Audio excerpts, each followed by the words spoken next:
Зная этого Кадырова, зная, что он творил и делал, и сегодня делает, я могу с уверенностью сказать, что он способен на все. И вы знаете ту версию об убийстве его отца, что он тоже причастен в этом. Я в эту версию тоже верю. У нас в истории такого предателя не было, такого душегуба, убийцу, врага чеченского народа. У нас такого не было никогда. Единственное, что мы можем вспомнить из нашей чеченской истории, вот был такой предатель, там,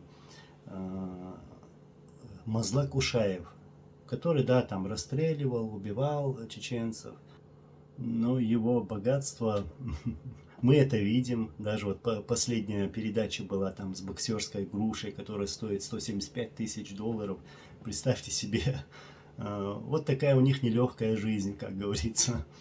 А потом еще они смеют упрекать народ, что люди не добились вот такого в своей жизни. То есть он открыто насмехается над людьми. На территории России Кадыров, да, действительно является влиятельным, там, не люблю называть его человеком на самом-то деле, вот, потому что Путин ему позволяет все, вот все позволяет. Все его родственники где-то занимают какие-то должности, да, дочь, как вы сказали, его жены, родственники, вот, близкие, дальние родственники, все занимают какие-то должности.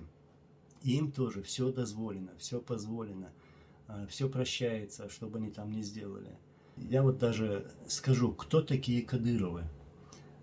Я, наверное, их лучше всех знаю, потому что Кадыров-старший когда-то был муфтием Ичкерии. И помню его, как он призывал убивать русских, чем больше, тем лучше, как он говорил.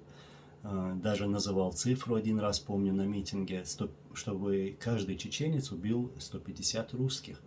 Вот такие призывы были. Были также призывы к тому, чтобы женщины выходили на войну, не спрашивая своих мужей, своих братьев.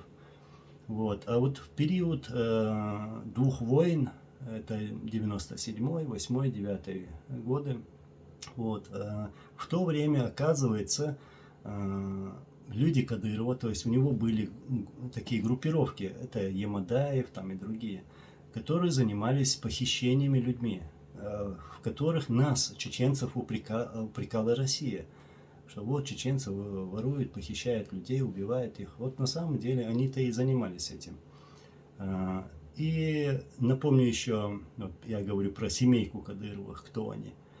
Сын, старший сын Кадырова, Зелимхан его звали, он убил когда-то человека на заправке.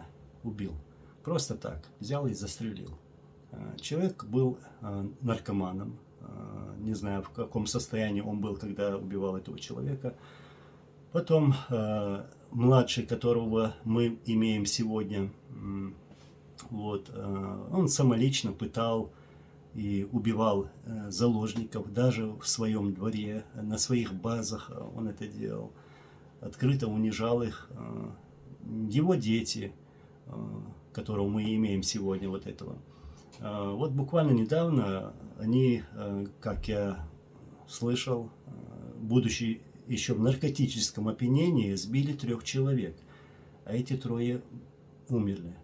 Простые жители. Вот такая вот семейка.